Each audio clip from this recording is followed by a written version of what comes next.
L'actualité de la santé maintenant avec le docteur Kierzek. Bonjour Gérald. Bonjour Samuel. On vous retrouve bien sûr à 11h30 pour Questions de santé ce matin. Vous nous parlez de l'importance du dépistage du cancer. Gérald, pour commencer, pourquoi est-ce important de faire des dépistages régulièrement ?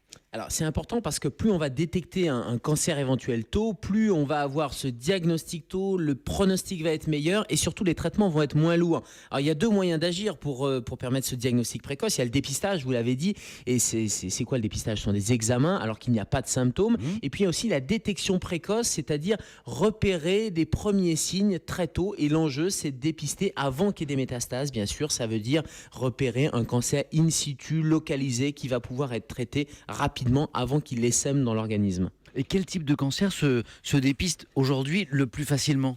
Alors le plus facilement, il y a des dépistages organisés, c'est pas que c'est plus facile, mais il y a des choses qui sont faites de manière un peu systématique, organisée, et puis il y a des dépistages individuels que votre médecin va pouvoir vous proposer au cas par cas. Alors dans les dépistages organisés, il y a bien sûr le cancer du sein pour toutes les femmes de 50 à 74 ans, c'est la mammographie tous les 2 ans.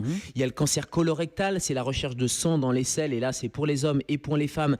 Pareil, sans antécédent particulier, entre 50 et 74 ans, votre médecin va vous proposer ce fameux test qui s'appelle les mots cultes.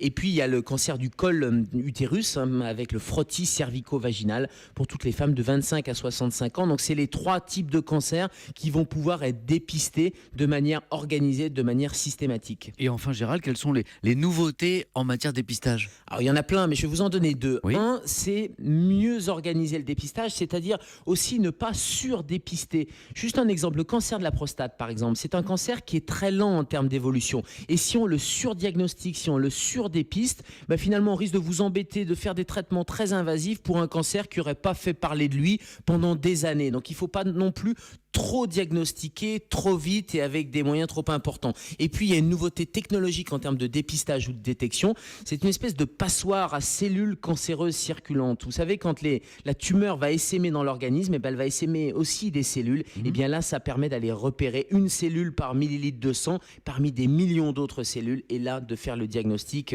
le plus tôt possible. Merci beaucoup docteur Kierzek, et à tout à l'heure à 11h30, l'invité de Questions de santé sera la lauréate du trophée européen La santé de l'avenir pour son travail justement sur le dépistage du cancer.